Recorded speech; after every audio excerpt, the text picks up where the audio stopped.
Now there's sound, right? Sound is there? Must be, should be, better be. Can someone tell me, just confirm, if sound is there? Yes, all right, I guess that means it's there. Thank you. Thank you.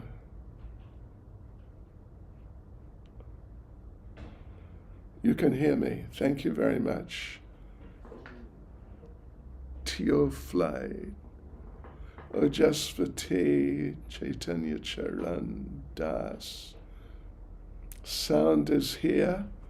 We are here. And, there we go. That's about it. Okay. Devotees, today is Aksaya Trtiya. It's in our calendar. It's in our Vaishnav calendar. It's not one of the famous days like Janmastami, Radhastami, Prabhupada's Vyasa Puja, these major festival days. But it's there. It's in the calendar, and there's a reason that it's in the calendar. And there's actually a famous story behind Aksaya Trtiya. Oh yes, there's a famous story behind it, which we will now tell you all. First of all, though, let us recite our prayers.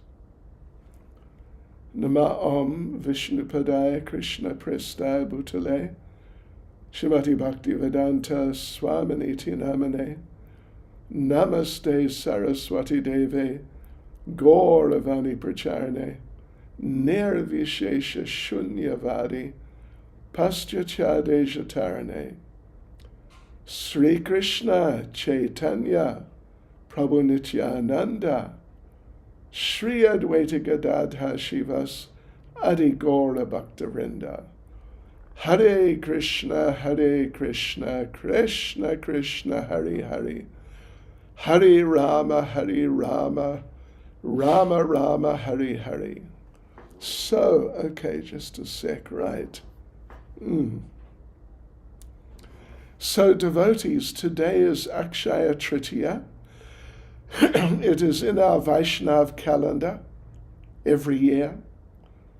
So, it's a day of some significance. Although, as we said, it's not like Gorpunima or Ram Nomi, which we just observed quite recently. But it's there. And in my experience, not so many devotees are really aware of Trtiya. Why is it in our calendar? What is its significance? Etc. So therefore, we are going to explain right now. So first thing, I can just mention one thing to start off. That one thing to start off is that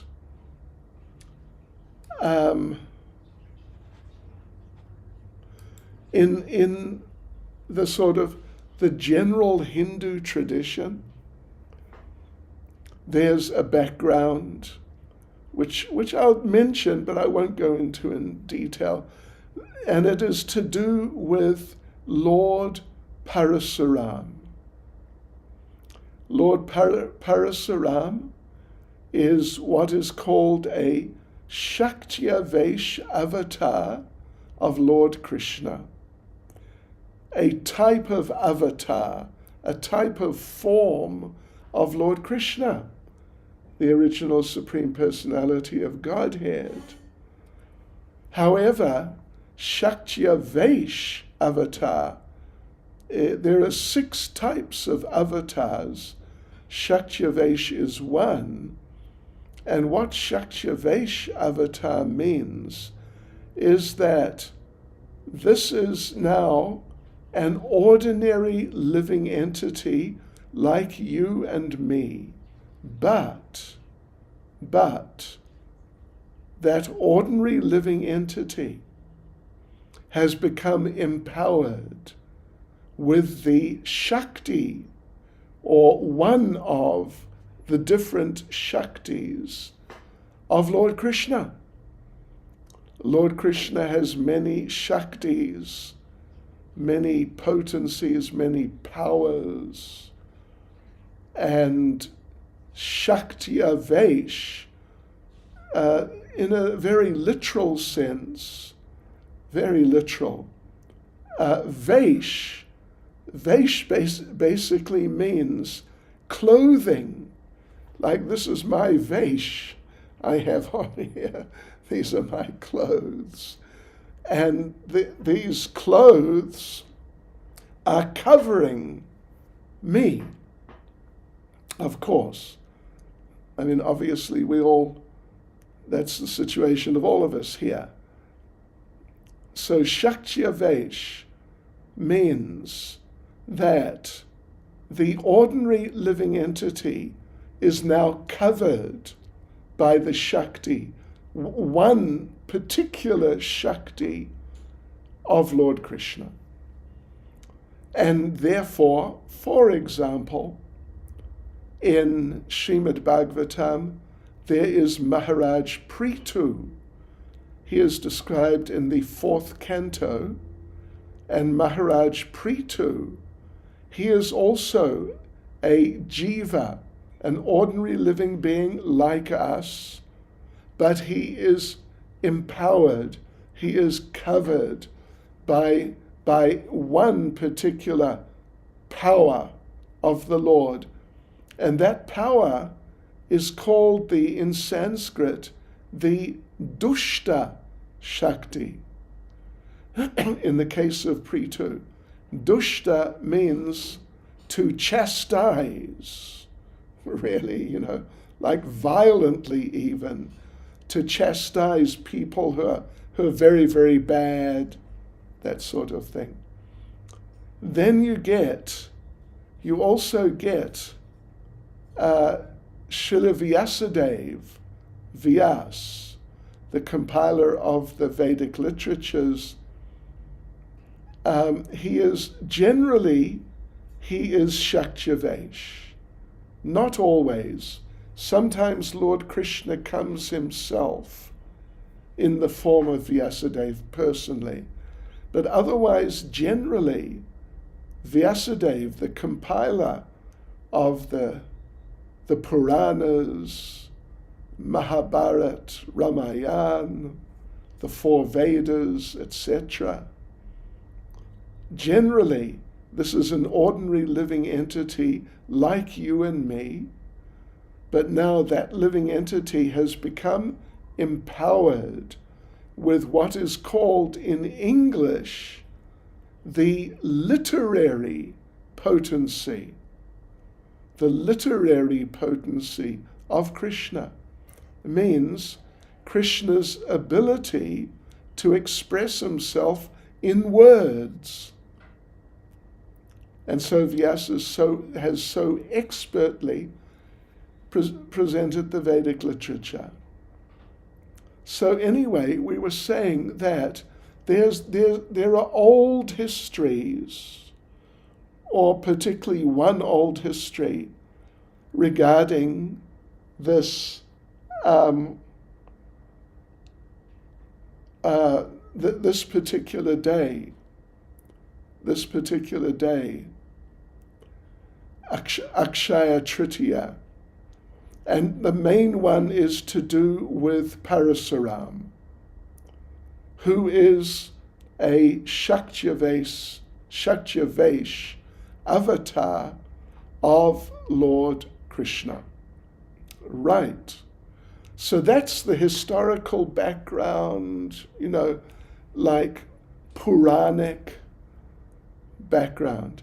But for us as devotees of Lord Krishna, there's a very special pastime of Lord Krishna, which took place on this Aksaya Trtiya day, when Krishna was present in the Vrindavan area 5,000 years ago. Yeah, and it's a very beautiful pastime. It's one I really like. And so today we are going to express that. We're going to tell you this story.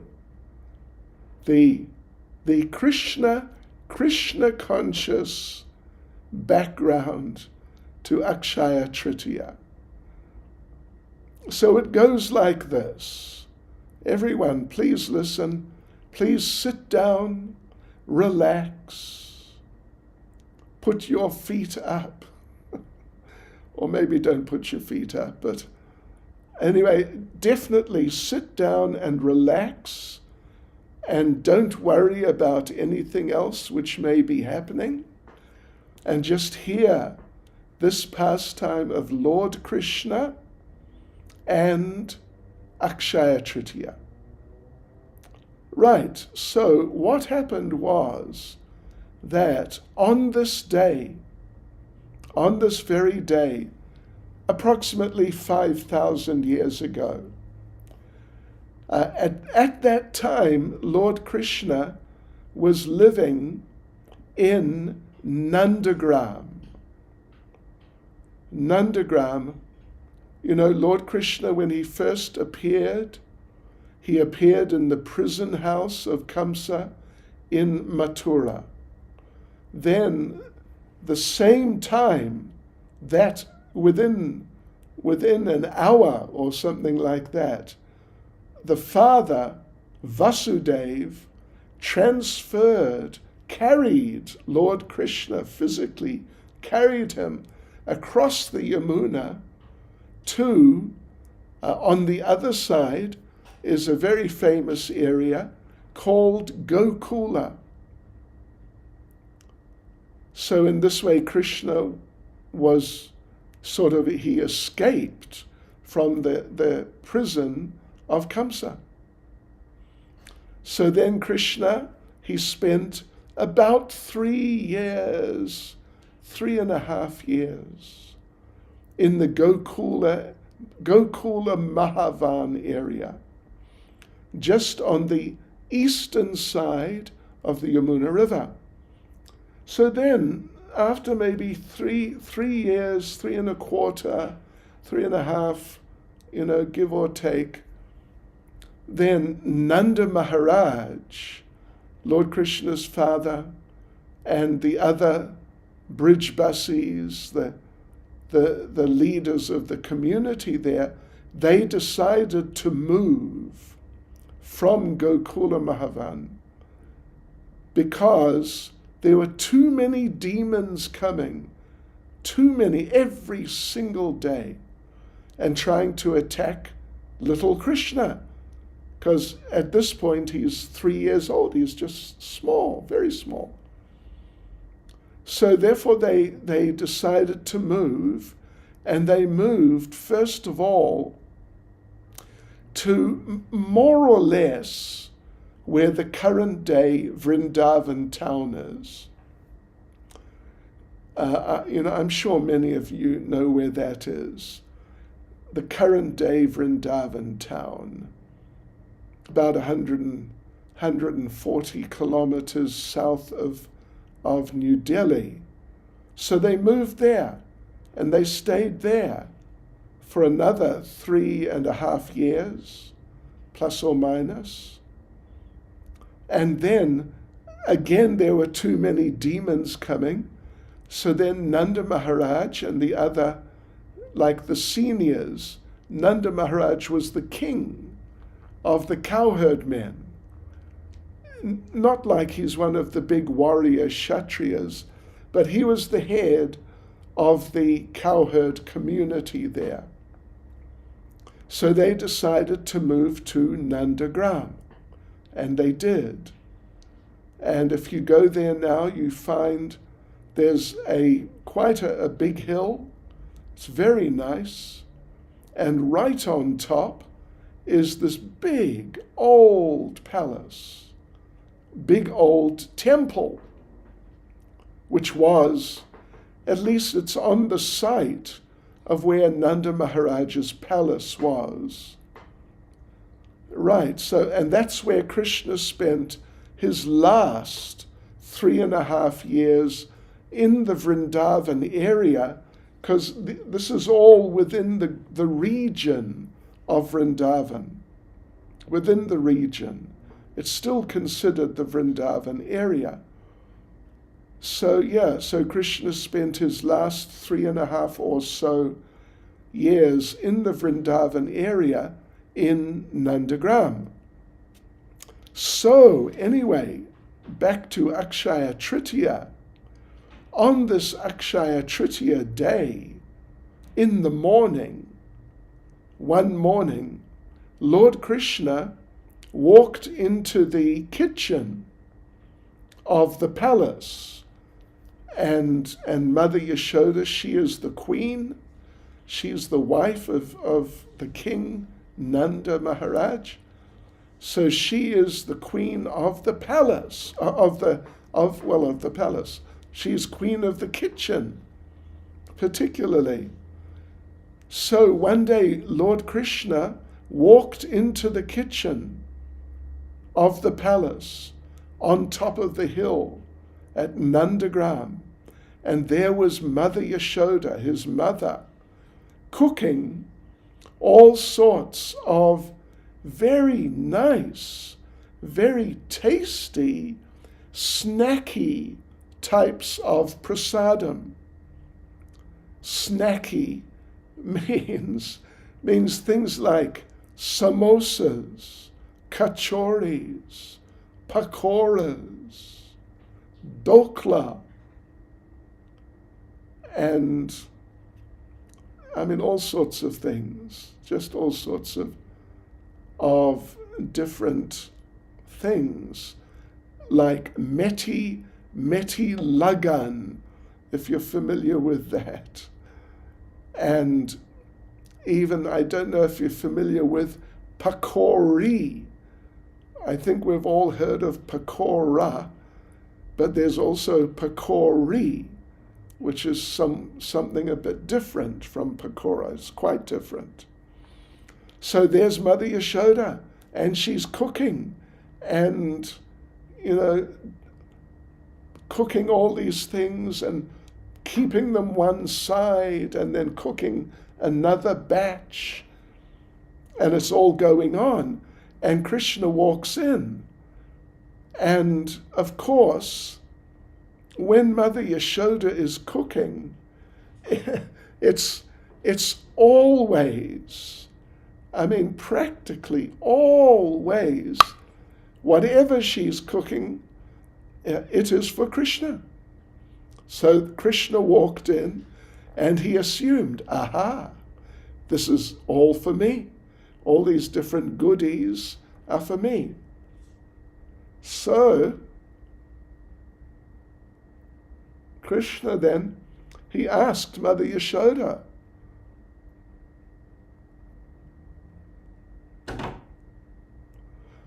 Krishna asked Mother Yashoda, Mata, are all these things for me? And it's sort of, as far as he was concerned, it's what we would call a rhetorical question, if you know what I mean. Means a question, it's not a real question. Everyone knows the answer, but for some reason they ask about it. So it's like that. Krishna says, is all this prasadam for me? Expecting Mother Yashoda to say, yes, of course, help yourself, which is what he would like to do. And now, of course, we should bear in mind that even though Krishna is thinking, I want to eat it, but he's not just thinking like we may possibly think when we see some nice, tasty looking, fresh prasadam, that, oh, be nice to eat some of that. But Lord Krishna, he knows that when his mother Yashoda cooks for him, all of her love goes into all those different prasadam preparations. And what Krishna wants, he gets so much to eat. There are how many thousands of temples of Krishna just in India. And in each temple, every day, Krishna is offered so much food, so much bhoga. So it wasn't that Krishna was thinking, oh, I want to eat because it looks tasty and I will enjoy eating some tasty prasadam. But actually he was thinking, I want to taste the love. She has done it out of love for me. I want to experience some of her love and reciprocate. So he asked her, Mata, is this for me? But Mother Yashoda replied, no. This is for your father, Nanda Maharaj, because today is Aksaya Trtiya. And on this day, Nanda Maharaj is going on pilgrimage. And this is his prasadam for the road. This is his prasadam for the road. Just one moment, someone has locked themselves into the kitchen. I have to open the door.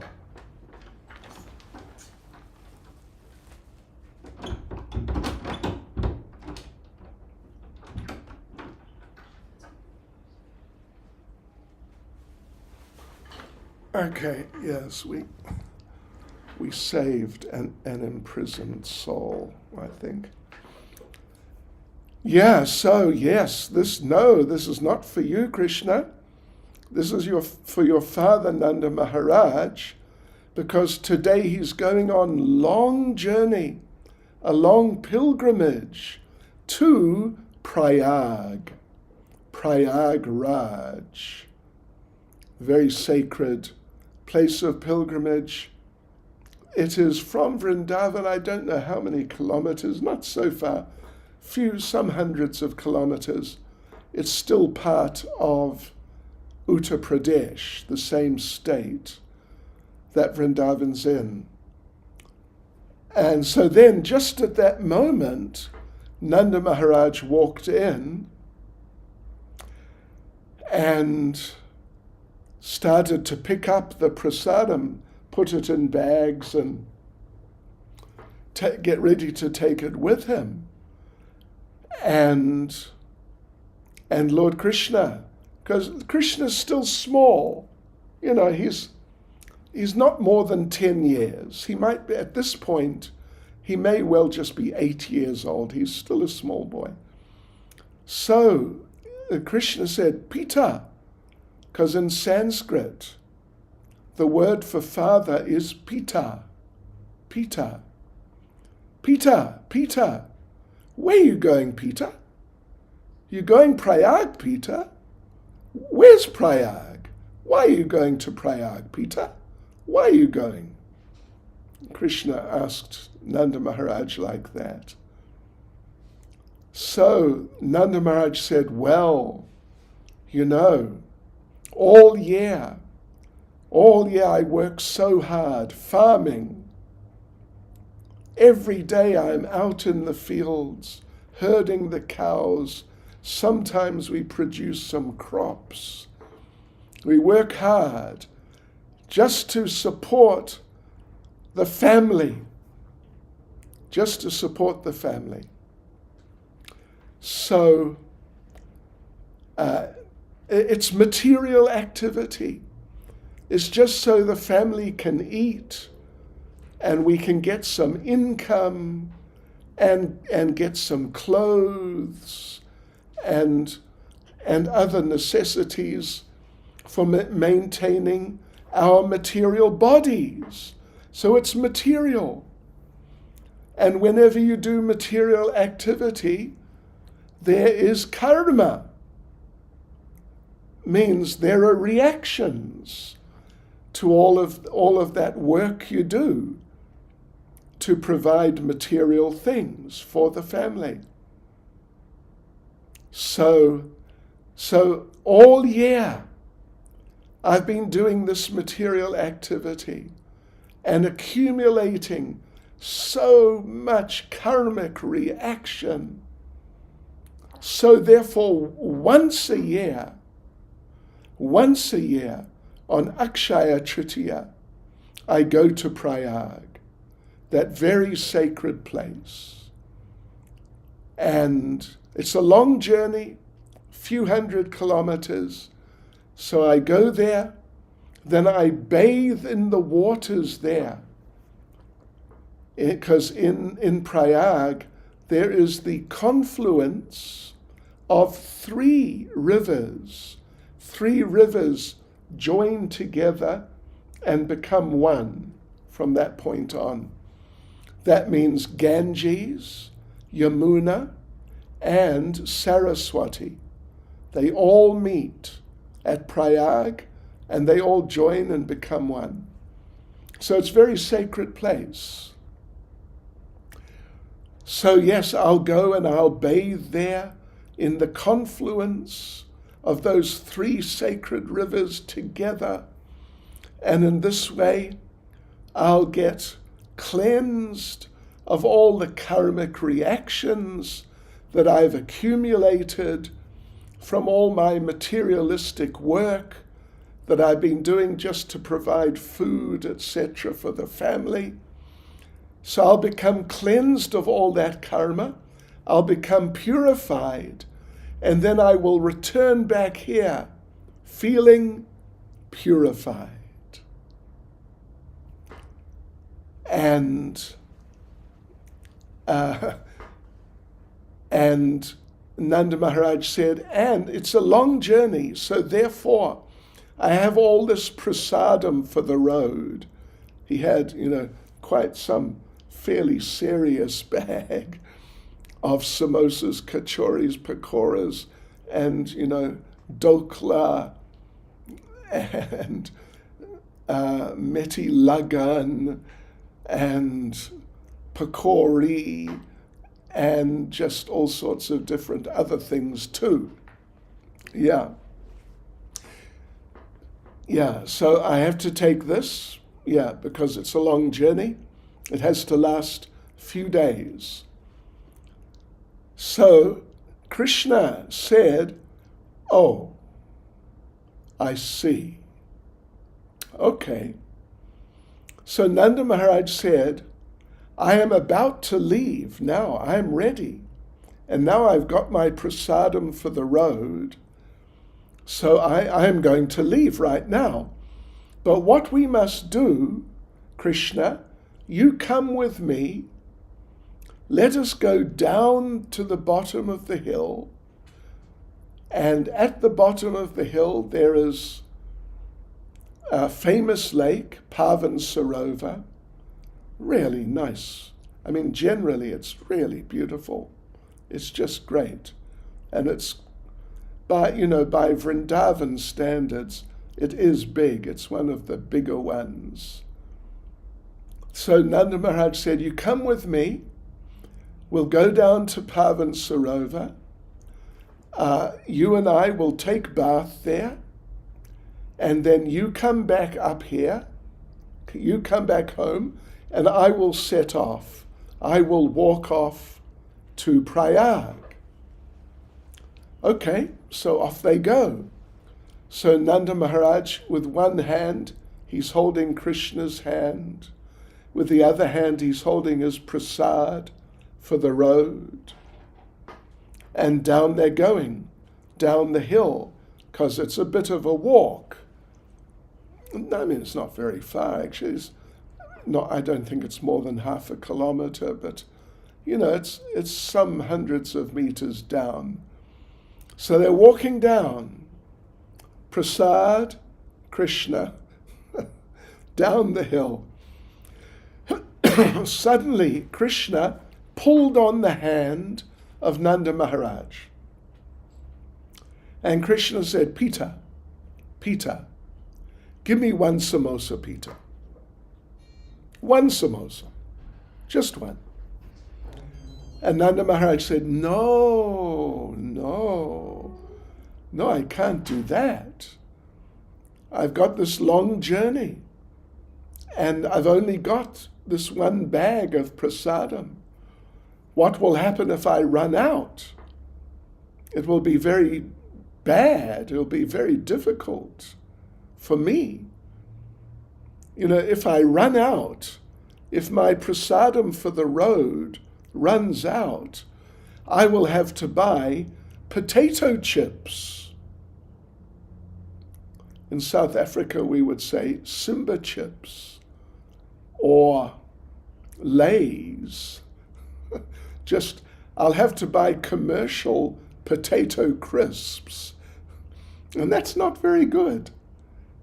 This is proper prasadam I have here. So I can't even give you even one samosa. Okay. So then they continued down, and now they're down on the banks of Pavan Sarovar, this fairly big lake. And it's very nice, very clean, usually. And they're just about to dive in when, across on the other side, they see this one big man, really big, and really powerfully built man. And he's very opulently dressed, like in very costly silk clothes, with very valuable jewelry, gold rings and necklaces and earrings and nose rings and bangles and ankle rings and all other things. And this man, big man, I mean, he's like really big. He's like a king, actually. Suddenly this man dives into Pavan Sarovar. And then he comes out, rolls in the dust on the bank of Pavan Sarovar, while just laughing and laughing. Just like he's in ecstasy. He rolls and laughs, and then he gets up again, and he dives into Pavan Sarovar again. And Krishna says to Nanda Maharaj, Krishna says, Peter, who dat man, Peter? Who dat? I never saw this man, Peter. Who dat man? And Nanda Maharaj said, well, I don't know. I never saw him also. Let's go around and let's talk to him. So they went around to the other side. That's sort of like the northern side. And so Nanda Maharaj, very respectfully, he asks this man, my dear sir, could you please tell us what is your good name? What is your name? Please inform us. And the man said, my name is Prayag Raj. And Nanda Maharaj said, oh, really? What do you mean, Prayagraj? What sort of name is that? And Prayagraj said, I am the king of that sacred place, Prayagraj, where there's the confluence of Ganges, Yamuna, Saraswati. I am the king. That's who I am. And Nanda Maharaj is, he's really taken aback. He's a bit bewildered. And he says, well, my dear sir, my dear Prayagraj, please tell us, what are you doing here in Vrindavan? Why are you not there in Prayag? Because don't forget, Nanda Maharaj is just about to leave to go to Prayag to get some spiritual purification. So Prayagraj, Nanda Maharaj asks him, so what are you doing here, sir? And Prayagraj says, all year the pilgrims come and they bathe in my waters and they leave all their karma on me, all their sinful reactions on me. I have to take it all. So, one day in a year, on Aksaya Trtiya, I come to Vrindavan, and I come here to Pavan Sarovar, and I bathe in the waters of Pavan Sarovar, and I become cleansed of all the karmic reactions from all those pilgrims. And then I return home to Prayag feeling refreshed. Nanda Maharaj is just completely astonished. And he just really doesn't know what to say. He just says, I see, really. Okay. Then Prayagraj said to Nanda Maharaj, just now, look around the banks, all around Pavan Sarovar. Just one little point I can make. Pavan Sarovar. Pavan means purifier. So Pavan Sarovar means lake. Pavan Sarovar means the lake that purifies. So anyway, Prayagraj tells Nanda Maharaj, look around Pavan Sarovar. Look all the way around, because it's quite big. And Nanda Maharaj and Krishna, they're looking around,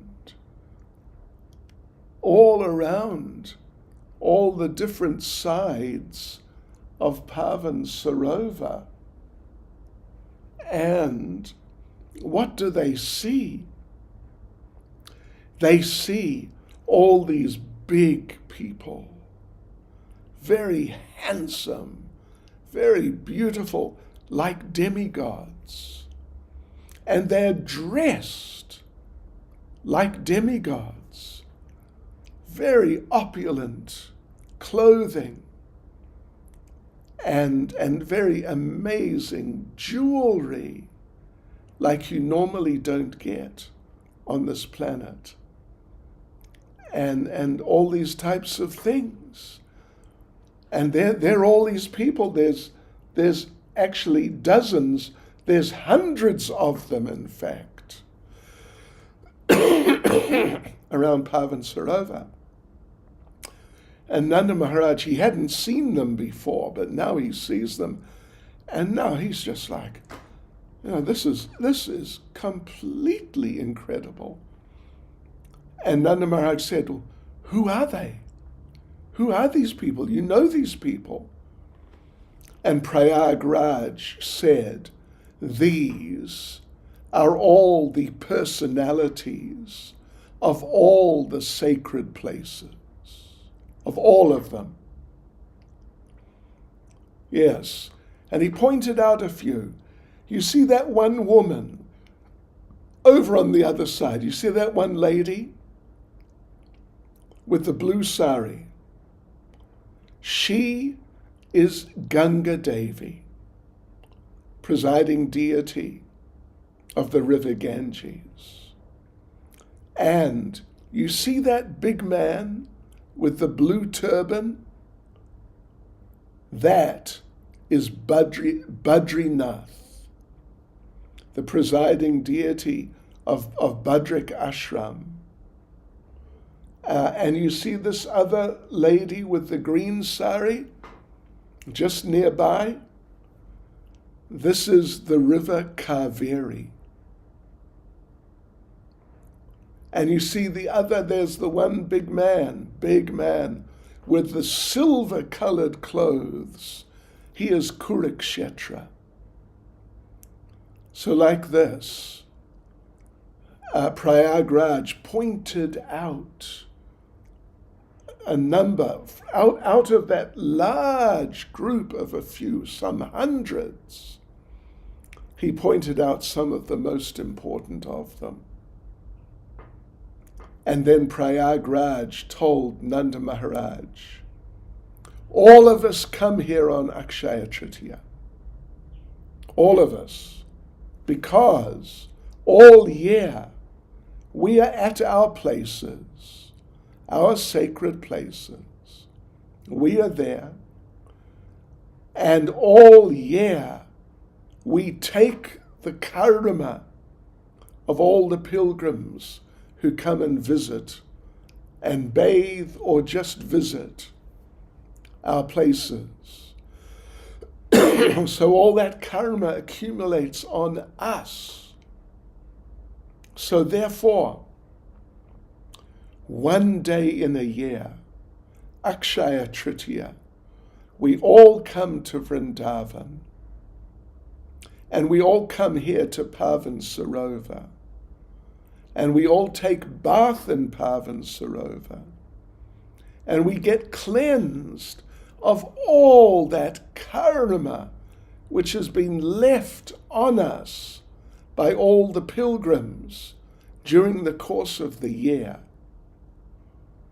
And then afterwards, we return home feeling purified.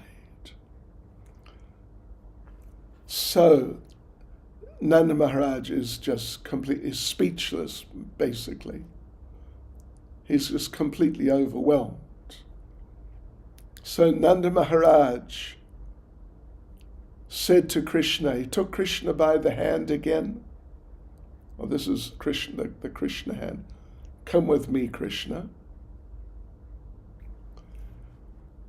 And Krishna said, Peter, you're going now, Peter. You're going Prayag now, Peter. You're going now. You're going. And Nanda Maharaj said, no. And Krishna said, where are you going? What you going to do, Peter? What you going to do now?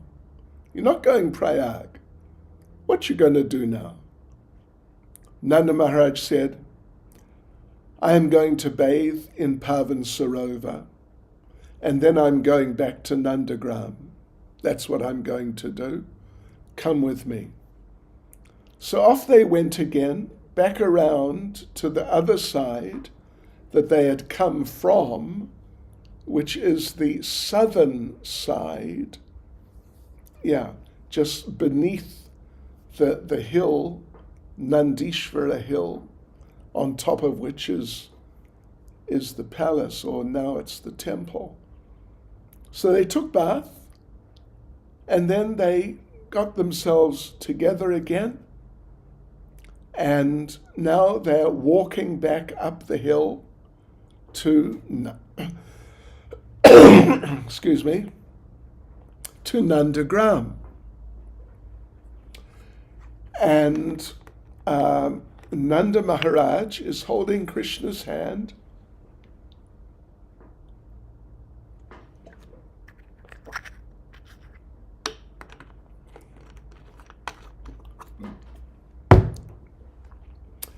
This hand, he's holding Krishna. This hand, he still has his bag of prasadam for the road. And they're walking up. And they're about halfway up. And Krishna pulls on Nanda Maharaj's hand. Pita, Pita, Pita. Give me one samosa, Pita. Give me one samosa, just one, only one, just one samosa, Pita. Give me one. Nanda Maharaj looks at the bag and he says to Krishna, here, you just take it. I don't need it any longer. So, as they say, they all lived happily ever after in Goloka Vrindavan. So this is a very nice story, but there's also a very important message behind the story. So the message, it's quite a big message, but the beginning of the message is that of all sacred places which cleanse the heart of material contamination, the most pure, the most purifying, the most powerful, the most wonderful is Vrindavan. It's the most wonderful. It's even better than Prayag. Yes, it's even better than Prayag. But not only that, not only is Vrindavan the topmost sacred place. It is the topmost sacred place. But not only that,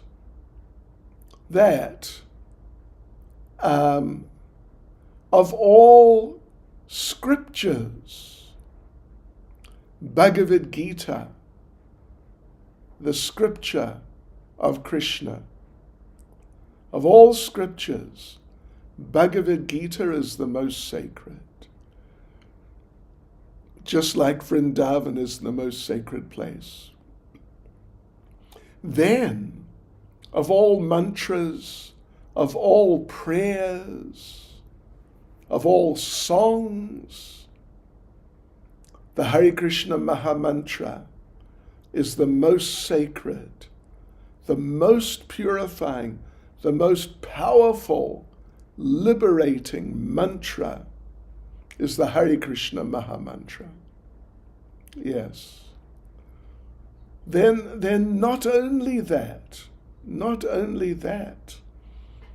but from amongst all the holy people, the sacred people who are following this yoga or that yoga or this meditation path or this type of worship or this type of puja, all these different particular activities that people do, of all religious activities, devotional service to Lord Krishna is the most sacred.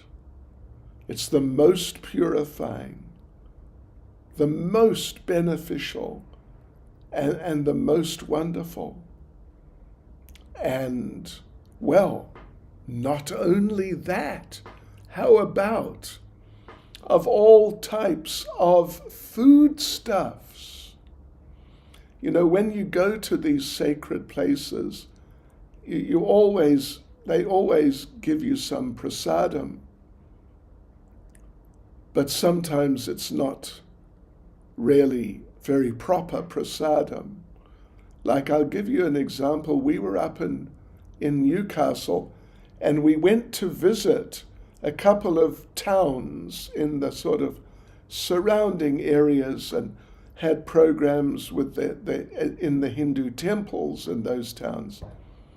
In one of the towns, in the temple, would you believe? I couldn't believe it, but it's true.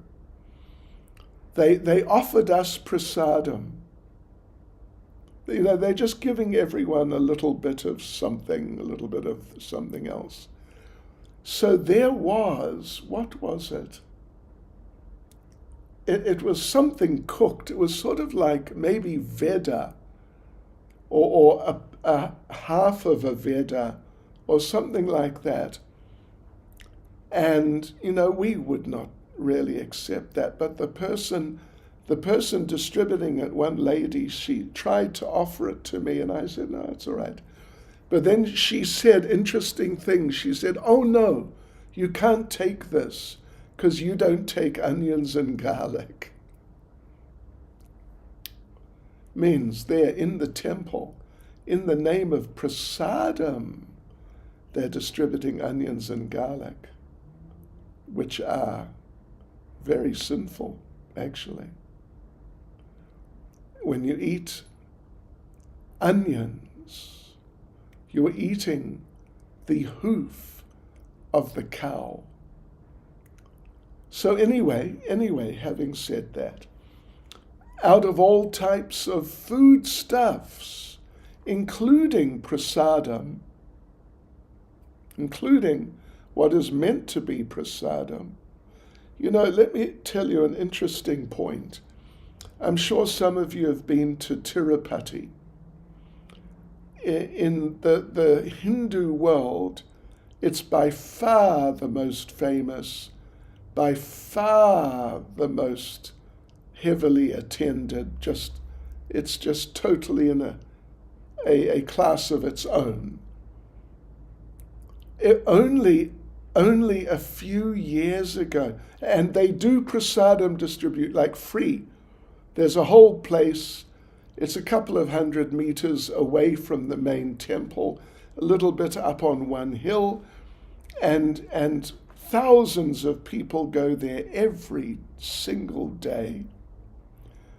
And it's a whole big dining thing with stainless steel tables, and it's the real thing. And you sit down and they come by and they serve you whatever they're serving. But devotees, you might find this hard to believe. It was only, I think, about 10 years ago that our ISKCON devotees managed to convince them that you cannot offer onions and garlic to the deities. And you cannot distribute foodstuffs with onions and garlic. So, of all types of foodstuffs then, there's nothing like Krishna Prasad. And I think we can all vouch for that. So yes, in other words, there is nothing like Krishna consciousness. There's nothing like Krishna consciousness in any respect. You look at it from this angle, from that angle. Yeah, and here's another I should have said. There is no deity like Krishna. Be it Lord Shiva, Lord Ganesh, Muruga, etc., etc., etc. None of them compete with Krishna. So in all respects, Krishna consciousness is actually the best. So there you go, to devotees. Today's Aksaya Trtiya. And so what to do? Is there anything special you should do? I mean, really, all you should do special, you should just try to chant extra. Try to chant extra and try to chant better. That's what I'm going to do in half an hour, our japa program will begin, and we'll be online. We'll be online, or just on the other side here. We'll be online. You can chant with us for an hour, or maybe an hour and a half. I have a few extra rounds to chant, but that's what we're going to do for Aksaya Trtiya. Chant more, chant Hare Krishna more, chant Hare Krishna better. Shri Aksaya Trtiya ke, Srila Prabhupada ke, Gaur Premanande. So there you go, devotees. See you in half an hour.